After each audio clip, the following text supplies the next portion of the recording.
Welcome to the Science of Self podcast, brought to you by Newton Media Group and Peter Hollins. This is Wednesday, December 22nd, 2021. Mental models. 30 thinking tools that separate the average from the exceptional, improve decision-making, logical analysis, and problem-solving. Written by Peter Hollins. Narrated by Russell Newton. Model number 28, Sturgeon's Law. Used to be more discerning and protective of your mental resources. Originally called Sturgeon's Revelation, this guideline was first brought to mind by science fiction writer Theodore Sturgeon, 1918 to 1985. In a 1958 column, he found himself defending his chosen genre, since science fiction of the time hadn't quite begun to transcend its reputation as mere pulp fiction. Sturgeon felt that critics were basing their opinions of science fiction on its worst examples. Using the same standards that 90% of science fiction is trash, crud, or crap, it can be argued that 90% of film, literature, consumer goods, etc. is crap. And thus, Sturgeon's Law was born. 90% of everything is crap. This maxim took on a life of its own after Sturgeon used it to describe art and products. It came to mean that since the heavy preponderance of what we consume, read, watch, or review is crap, we need to spend much less time obsessing or even regarding it. Instead, we should focus on the 10% that's meaningful and enlightening or otherwise beneficial to us in some way. Sturgeon's Law is basically a more colorful, more restrictive version of the Pareto Principle. And just like the Pareto Principle, it can be applied to just about every aspect of life.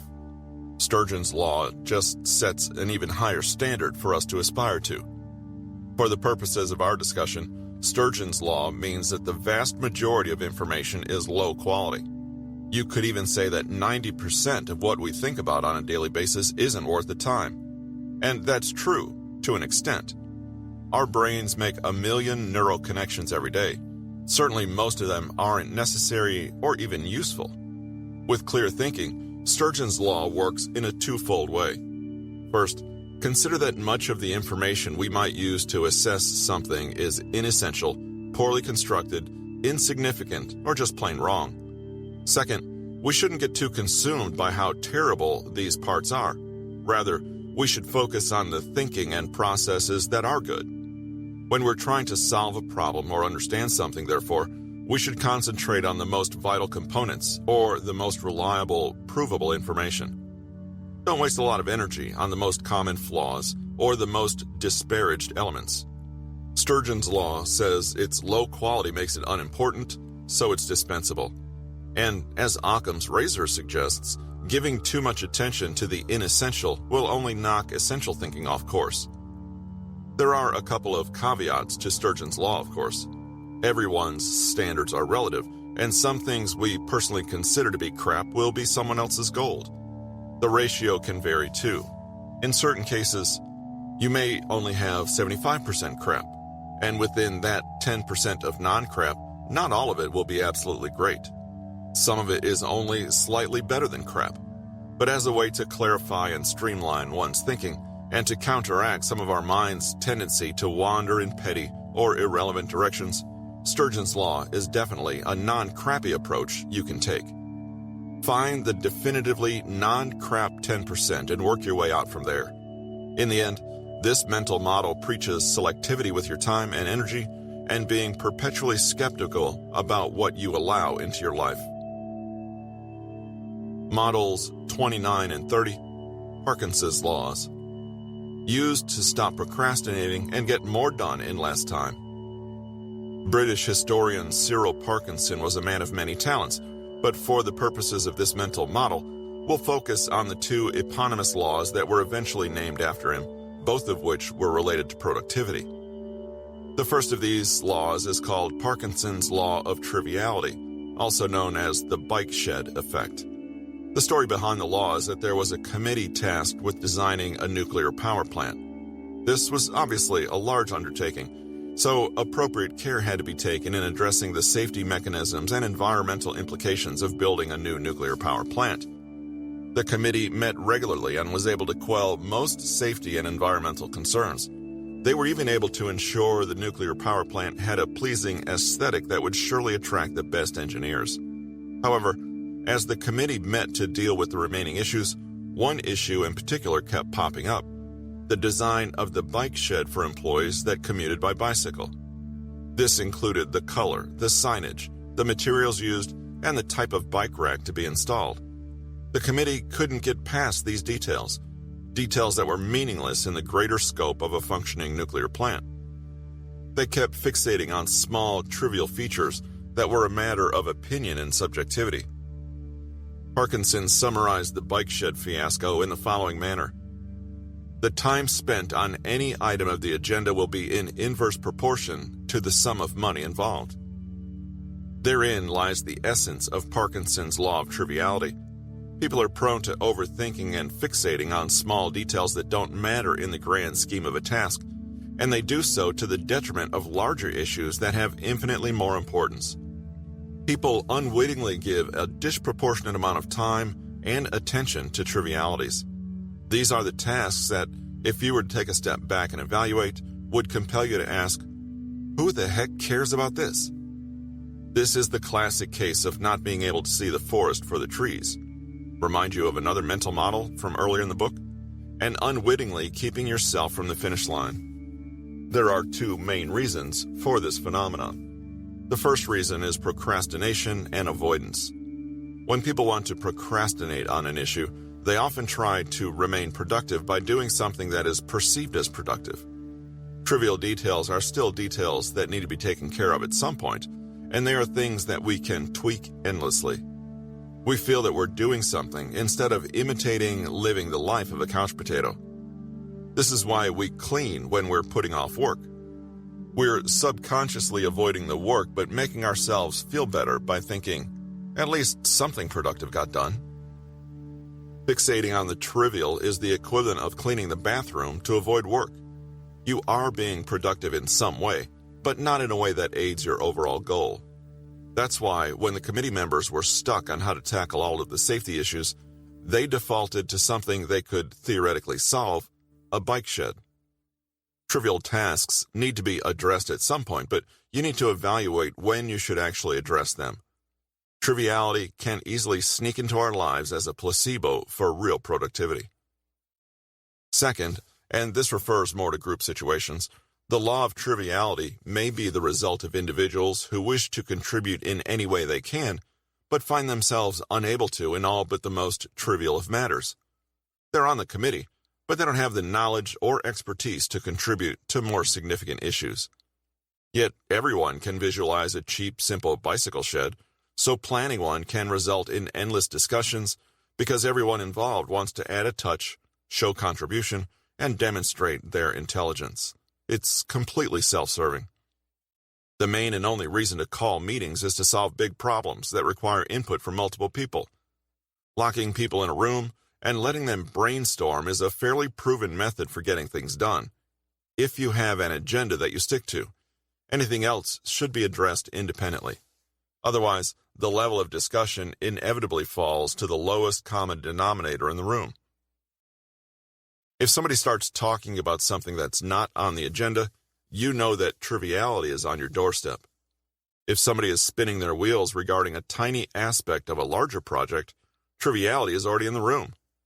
If you find yourself suddenly compelled to organize your sock drawer while working on a particularly tough issue, triviality has made a cup of tea and is making itself comfortable. When you devolve into small tasks that may not need tweaking or do not impact your overall goal, it's time to take a break and recharge instead of pretending to be productive.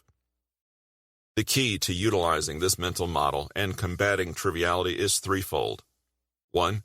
Have a strict agenda, whether it's your to-do list or calendar or other technique, so you know what you should focus on and what you should ignore. 2. Know your overall goals for the day and constantly ask yourself if what you're doing is contributing to them or avoiding them. And 3.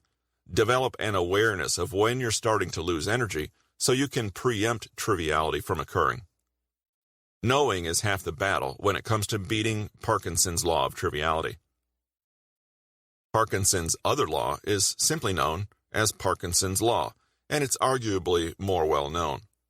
One of the things that people who procrastinate a lot might say to justify is that they work better under a time crunch. I work best with a deadline.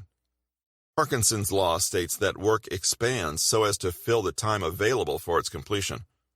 Whatever deadline you give yourself, big or small, that's how long you'll take to complete the work. If you give yourself a relaxed deadline, you avoid being disciplined. If you give yourself a tight deadline, you can draw on your self-discipline. Parkinson observed that as bureaucracies expanded, their efficiency decreased instead of increased. The more space and time people were given, the more they took, something that he realized was applicable to a wide range of other circumstances. The general form of the law became that increasing the size of something decreases its efficiency. As it relates to focus and time, Parkinson found that simple tasks would be made increasingly more complex in order to fill the time allotted to their completion. Decreasing the available time for completing a task caused that task to become simpler and easier and completed in a timelier fashion. Building on Parkinson's law, a study of college students found that those who imposed strict deadlines on themselves for completing assignments consistently performed better than those who gave themselves an excessive amount of time and those who set no limits at all. Why? The artificial limitations they had set for their work caused them to be far more efficient than their counterparts. They didn't spend a lot of time worrying about the assignments because they didn't give themselves the time to indulge. They got to work, finished the projects, and moved on. They also didn't have time to ruminate on what ultimately didn't matter, a very common type of subtle procrastination. They were able to subconsciously focus on only the elements that mattered in completing the assignment. Very few people are ever going to require you or even ask you to work less. So if you want to be more productive and efficient, you'll have to avoid falling victim to Parkinson's law yourself by applying artificial limitations on the time you give yourself to complete tasks. By simply giving yourself time limits and deadlines for your work, you force yourself to focus on the crucial elements of the task. You don't make things more complex or difficult than they need to be just to fill the time. For example, say that your supervisor gives you a spreadsheet and asks you to make a few charts from it by the end of the week. The task might take an hour, but after looking over the spreadsheet, you notice that it's disorganized and difficult to read, so you start editing it. This takes an entire week, but the charts you were supposed to generate would only have taken an hour. If you'd been given the deadline of one day, you would have simply focused on the charts and ignored everything that wasn't important. When we're given the space, as Parkinson's law dictates, we expand our work to fill the time. Set aggressive deadlines so that you're actually challenging yourself on a consistent basis, and you'll avoid this pitfall. A distant deadline also typically means a sustained level of background stress. Push yourself to finish early and free your mind. Save your time by giving yourself less time.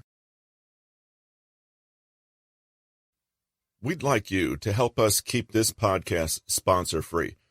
Please take a moment in your podcast provider to subscribe to the podcast, leave a rating and a review, and share an episode or the podcast itself with a friend.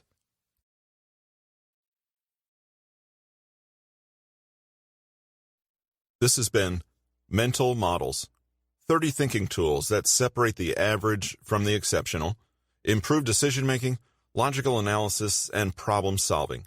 Written by Peter Hollins. Narrated by Russell Newton.